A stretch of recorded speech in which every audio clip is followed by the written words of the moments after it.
Една од најтешките трагедии и најтешкиот повик кој што сум го добил во мојата животна кариера како лекар.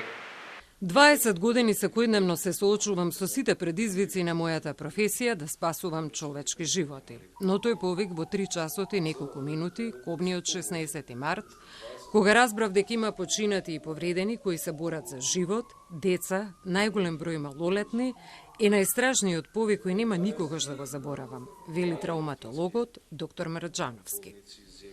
Се консолидиравме брзо, сиот здравствен систем, полицијата и пожарникарите.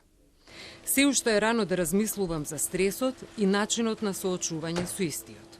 Но нема дилема дека психолошка подршка ни е потребна на сите во координација со стручните тимови на Универзитетската клиника за психијатрија и дел од психолозите. Дадена е насока да се направат одредени разговори, да се направат одредени прегледи како што треба на медицинскиот персонал, иако ние докторите и медицинскиот персонал не прифаќаме и мислиме дека можеме да се носиме со вакви случувања, трагедии.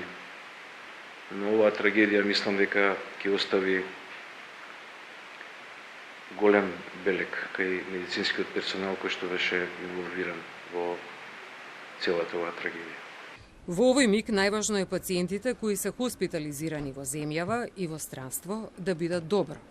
Па потоа ќе размислуваме за нас, вели Мрџановски. Деновите поминуваат, но за нас лекарите е се уште еден ден, ова го повторувам неколку пати, додека и последниот пациент кој што сме го пратиле на лекување во странство не ни се врати во добра состојба, жив и здрав и да биде дома со неговото семејство и во својата родна земја, за нас денот се уште трае. Секој се справува индивидуално со трагедијата и не може да не останат трагики медицинските лица, додава Мрџановски.